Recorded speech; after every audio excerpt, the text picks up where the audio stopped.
नमस्कार दोस्तों। आज जो कहानी मैं आपको सुनाने जा रहा हूँ वो कहानी सिर्फ एक परिवार की ही नहीं बल्कि हर उस भाई की है जो अपने बहन की हिफाजत के लिए जान तक दांव पर लगा देता है। ये कहानी मध्य प्रदेश के अलीराजपुर जिले की है जहाँ रहती थी डिम्पी। उम्र 17 साल, 11वीं कक्षा की छात्रा।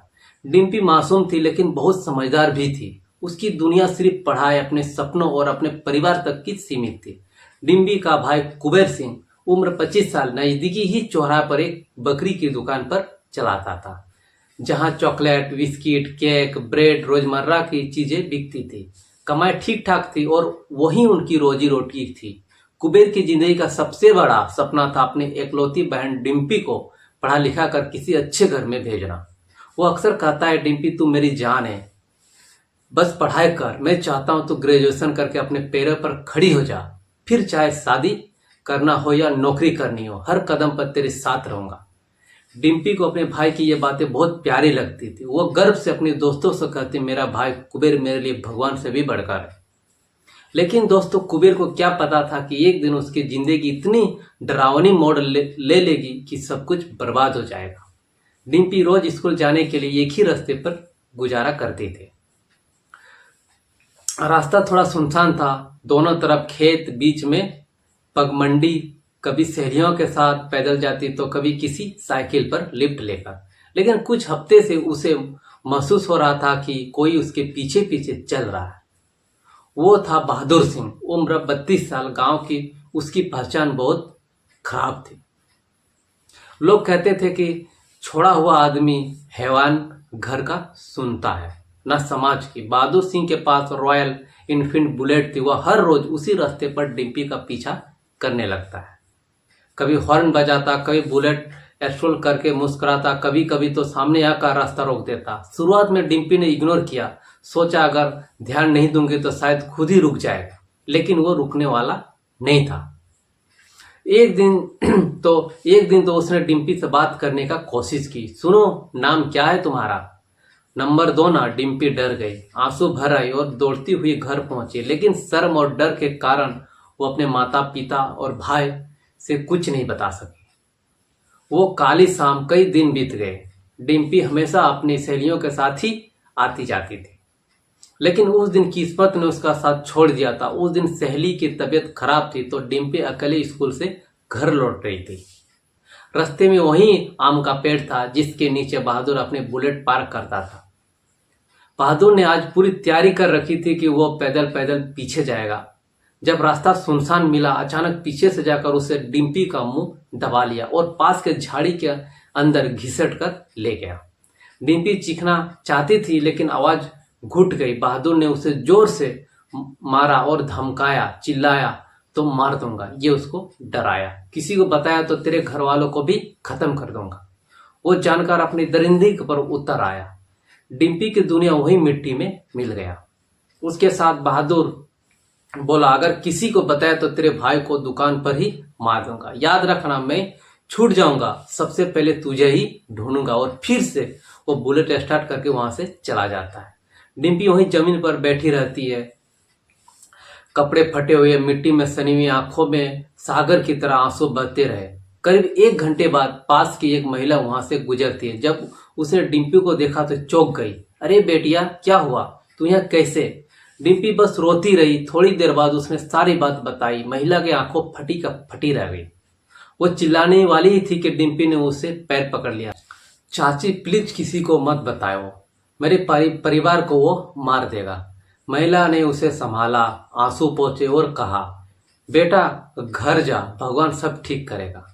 डिम्पी घर लौटी, कपड़े मैले, आंखें सूजी हुई, चेहरे पूरा बेजान। माँ ने पूछा, क्या हुआ? डिम्पी किसी तरह से झगड़ा हुआ। क्या हुआ? डिम्पी ने कुछ नहीं कहा। मेरे कमरे में जाकर खुद से वो कमरा बंद कर लिया। फिर बाथरूम में जाकर आधे घंटे तक खुद को धोती रही, लेकिन मन पर वो लगे दाग को कैसे धो दे। शाम को कुबेर दुकान से लौटा। माँ ने कहा, तेरी बहन अजीब बर्ताव कर रही है।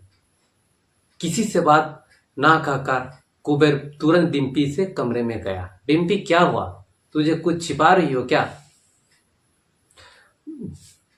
वो बोली। डिम्पी चुप रही। कुबेर ने हाथ जोड़ा। फिर तू मेरी जान है, कुछ भी हुआ तो बताओ। 20 मिनट चुप रहने के बाद डिम्पी फुट फुट कर रोने लगी। अपने भाई के गले लगकर बोली, भैया सब कुछ खत्म हो गया। कुबेर का दिल कांप गया। वो जमीन पर ही बैठा ही रह गया।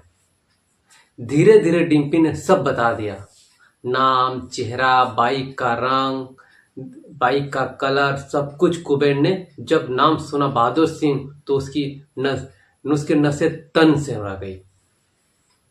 वह दरिंदा वही था जो हर किसी को कॉर्पोरेट करता था।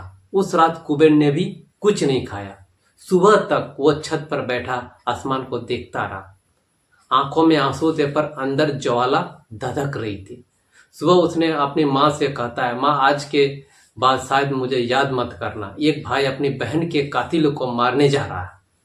माँ और पिता घबरा कर उसके पीछे दौड़े। बेटा रुक जा, ऐसा मत करना, कानून है, पुलिस है। कुबेर ने बोला, कानून तब तक कहाँ थे जब मेरी बहन की इज्जत लूट रही थी। इतना कहकर वह निकल जाता है। 7 दिन तक वो अपनी दुकान बंद रखता है। दिन रात सिर्फ एक ही मिशन था, बहादुर को वो ढूंढना। 7वें दिन उसे पता चलता है कि बहादुर पास के गांव में छिपा है। वह अकेला था। कुबेर ने बिना कुछ सोचे एक तेज चाकू उठाया और सीधा वहां पहुंच जाता है।